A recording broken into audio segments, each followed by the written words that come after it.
Hi friends, ఈరోజు మనం daily targets ఈరోజు నుంచి మనం స్టార్ట్ చేయడం జరిగింది.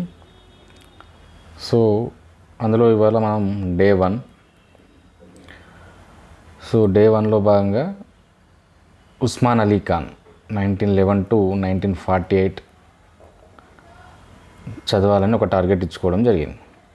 సో దానిపైన ఈరోజు మనం ఒక 10 క్వశ్చన్స్ చూద్దాం. ఇలా రెగ్యులర్గా చేసే ప్రయత్నం చేద్దాం. మీరు ఎంతవరకు చదివారు, ఇంకా చదవాలా లేదంటే చదివింది సరిపోద్దా, ఇదంతా కూడా ఇందులో అర్థమవుతుంది. ఓకేనా? సో మన ఫస్ట్ క్వశ్చన్, ఉస్మాన్ అలీ ఖాన్ కాలంలో జరిగిన సంస్కరణల్లో లేనిది.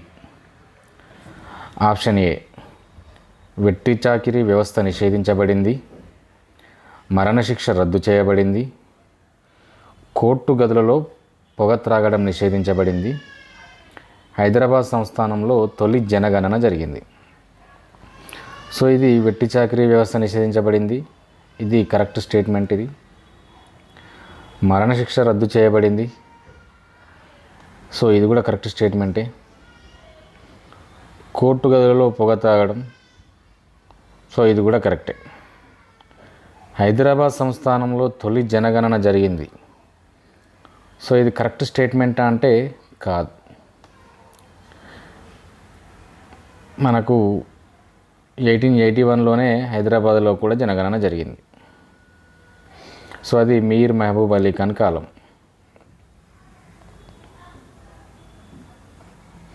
ఓకే, నెక్స్ట్ చూద్దాం.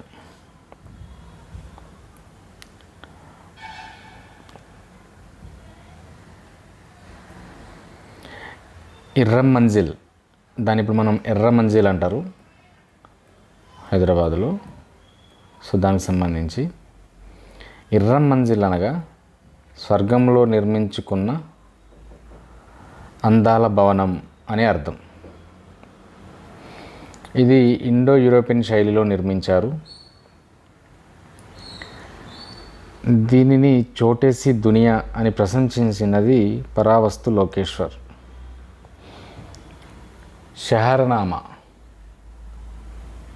షహర్నామా అనే పుస్తకాన్ని రచించింది పరావస్తు లోకేశ్వర్. సో ఇక్కడ 4 స్టేట్మెంట్లు ఇవ్వడం జరిగింది. దానికి సంబంధించి కింద మనం ఎంచుకోవాల్సిన ఆప్షన్స్ అనేటివి కింద ఉన్నాయి. సో మనకి ఇలానే బెల్లా విస్టా కూడా ఉంది. బెల్లా విస్టా అంటే అందమైన భవనం అని అర్థం. అందమైన భవనం ఇది ఖైరతాబాద్లో ఉంటుంది. 7వ నిజాం మీర్ ఉస్మాన్ అలీ ఖాన్ యొక్క ప్రధాని అలీ ఇమాం దీన్ని నిర్మించాడు. ప్రస్తుతం ఇది అడ్మినిస్ట్రేటివ్ స్టాఫ్ కాలేజ్.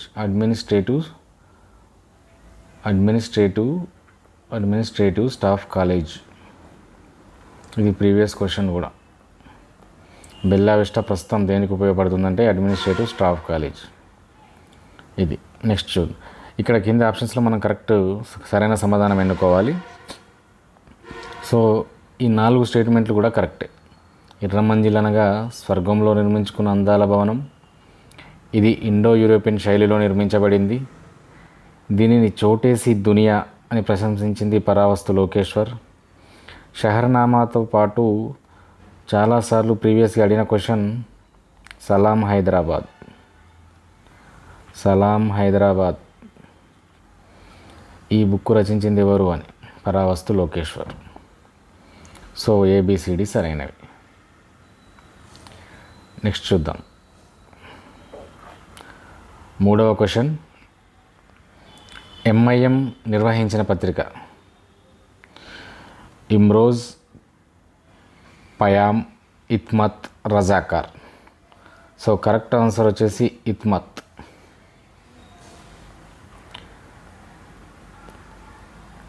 తర్వాత ప్రశ్న,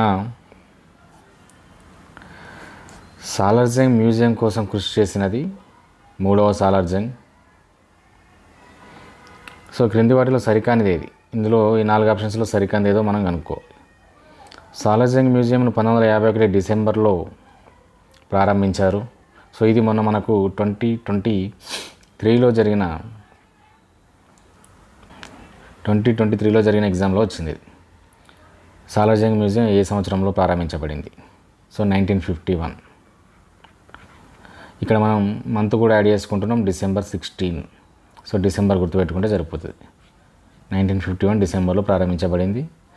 మూడవ సాలార్జంగ్ అసలు పేరు యూసఫ్ అలీ ఖాన్. ఈ ముగ్గురు సాలార్జంగులు ఉన్నారు, వీరి పేర్లను మనం గుర్తుపెట్టుకోవాల్సి ఉంటుంది.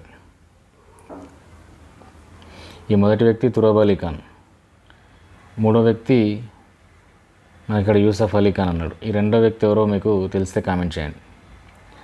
సాలార్జంగ్ మ్యూజియంను ప్రారంభించింది బూర్గుల రామకృష్ణారావు. సో ఇది కరెక్ట్ స్టేట్మెంట్ అంటే రాంగ్. ఎవరు మరి ప్రారంభించింది? నెహ్రూ. నెక్స్ట్, ప్రభుత్వానికి జరిమానా చెల్లించిన గోడపత్రిక గ్రామజ్యోతి. గ్రామజ్యోతి నిర్వహించిన వారు. సో ఈ పత్రిక గ్రామజ్యోతి అనే పత్రిక వరంగల్ నుంచి ప్రచురించబడింది. గోడపత్రిక ఇది. సో ఇది ప్రభుత్వానికి 50 రూపాయల జరిమానా కూడా చెల్లించింది. సో ఆ కాలంలో ఇది ఒక సంచలనంగా మారిన విషయం అన్నమాట. సో దీనికి సంబంధించి బొజ్జల ఇంద్రసేనారెడ్డి, సురవరం ప్రతాపరెడ్డి, రాజగోపాల మొదలియార్, మాడభూషి శ్రీనివాసచర్మ. సో ఇక్కడ కరెక్ట్ ఆన్సర్ వచ్చేసి బొజ్జల ఇంద్రసేనారెడ్డి అనేది కరెక్ట్ ఆన్సర్. సురవరం ప్రతాపరెడ్డి ఇటీవల వార్తలో నిలిచిన అంశం, ఏ యూనివర్సిటీకి సురవరం ప్రతాపరెడ్డి పేరు పెట్టాలని గవర్నమెంట్ యోచిస్తుంది అనేది ఒకసారి కామెంట్ చేయండి. ఓకే, నెక్స్ట్ చూద్దాం.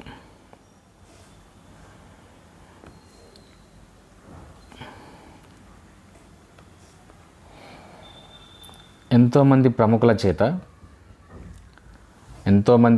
చేత ప్రశంసలు అందుకున్న ఏ జంగ్ హే జంగ్ ఆజాదీ గీత రచయిత ఎవరు? రవీంద్రనాథ్ ఠాగూర్, మొగ్దుమ్ మొహినుద్దీన్, అలీ యావర్ జంగ్, దాశరథి కృష్ణమాచార్య. ఇక్కడ ఏ జంగ్ హే జంగ్ ఆజాదీ అనేది మొగ్దుమ్ మొహినుద్దీన్, కమ్యూనిస్టు నాయకుడు. సో ఇతనికి సంబంధించిన గీతం ఇది. దీన్ని రవీంద్రనాథ్ ఠాగూర్ ప్రశంసించడం జరిగింది. నెక్స్ట్ చూద్దాం. క్రింది వాటిలో సరికానిది. గోల్కొండ కౌల సంచిక Suravaram Pratapareddy, tragedy of Hyderabad Ali Yavar Jung, 50 years of Hyderabad Mandamula Narasimharao, 50 సంవత్సరాల హైదరాబాద్. శతపత్రం గడియారం రామకృష్ణ. ఇది ట్రాజడీ ఆఫ్ హైదరాబాద్. అలీ యావర్ జంగ్ ఏంటి? అలీ యావర్ జంగ్. హైదరాబాద్ రెట్రోస్పెక్ట్ అనేది అలీ యావర్ జంగ్. ట్రాజడీ ఆఫ్ హైదరాబాద్ రచించింది అలీ యావర్ జంగ్ కాదు, ఇది లాయక్ అలీ.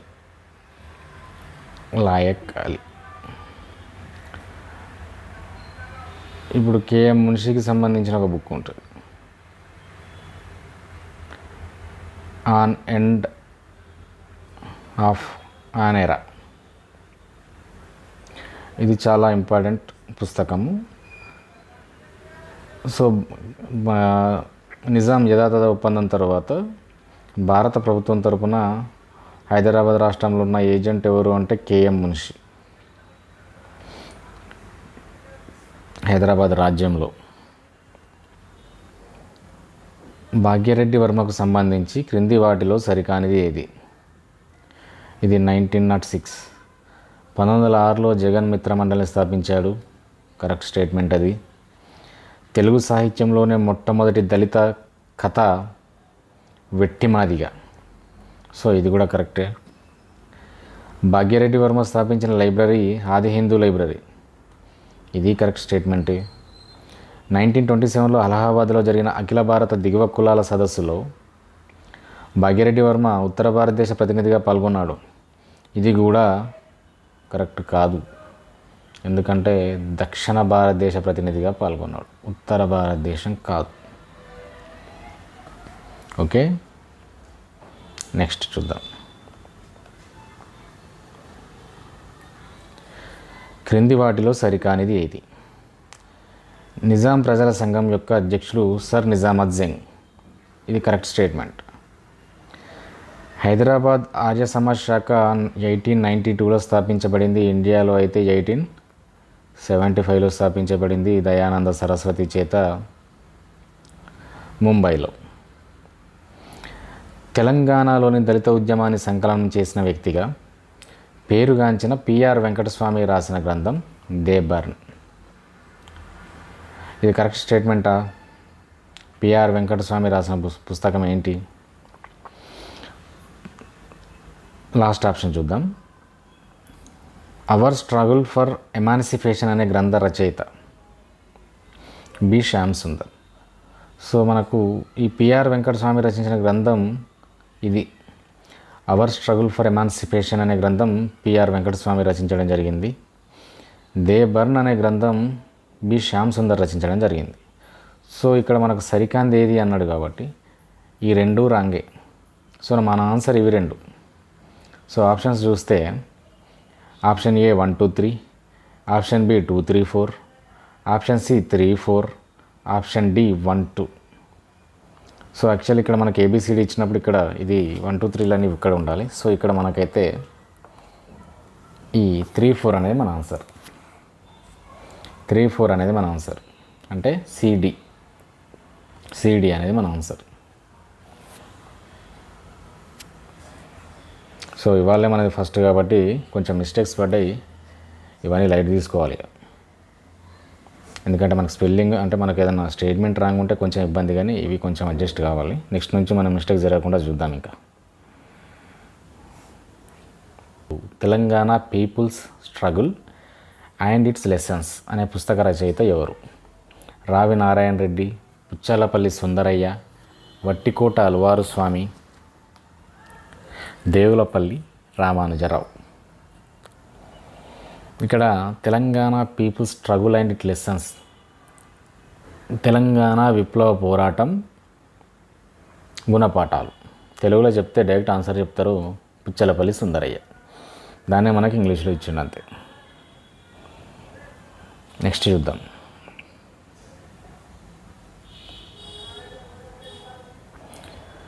పదవ క్వశ్చన్ చూద్దాం. నాకు తెలిసి ఇది 11వ క్వశ్చన్ అయి ఉంటుంది, మధ్యలో డబుల్ సార్లు వచ్చినట్టుంది.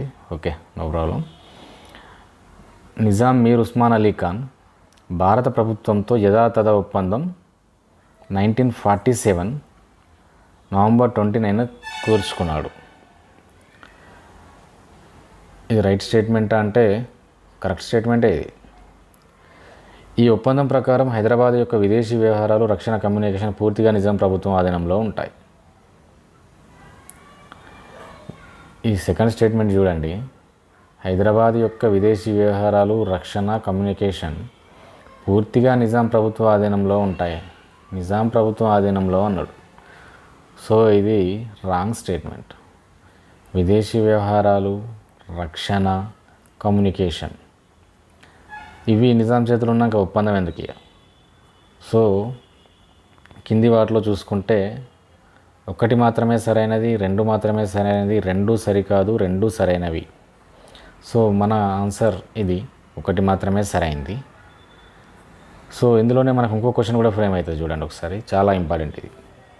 హైదరాబాద్ యొక్క అంటే మనకు యథాతథ ఒప్పందంలో భాగంగా భారతదేశ ఆధీనంలో ఉండేవి ఏంటి అంటే విదేశీ వ్యవహారాలు, రక్షణ, కమ్యూనికేషన్. ఇదే క్వశ్చన్ మళ్ళీ నిజాం మీర్ ఉస్మాన్ అలీ ఖాన్తో భారత ప్రభుత్వం చేసుకున్న యథాతథ ఒప్పందంలో భాగంగా ఈ క్రింది వాటిలో ఒకటి భారత ప్రభుత్వ ఆధీనంలోకి రాదు అన్నప్పుడు ఆప్షన్ ఏ విదేశీ వ్యవహారాలు, రక్షణ, కమ్యూనికేషన్, డీలో ఇంకో ఏదో ఒక ఆప్షన్ ఉంటుంది.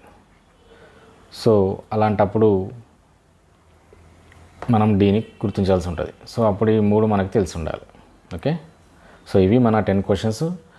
సో ఈ టాపిక్ చాలా పెద్దదే, కాకపోతే ఇప్పటికైతే ఈ క్వశ్చన్స్ మనం అంటే మీరు పూర్తిగా చదివింటే దీనిపైన కొంత అవగాహన అయితే వస్తుంది. ఇందులో మీరు 6 క్వశ్చన్స్ కనుక ఆన్సర్ చేస్తుంటే ఇప్పుడు వెంబడే మళ్ళీ చదవాల్సిన అవసరం లేదు. ఒక మళ్ళీ 1 మంత్ తర్వాత లేదంటే 2 మంత్స్ తర్వాత పీసీఎస్ఐ గురించి చెప్తున్నా, గ్రూప్ 2 వాళ్ళు అయితే మళ్ళీ చదువుకోవాలి. ఓకేనా, రివిజన్ చేయొచ్చు.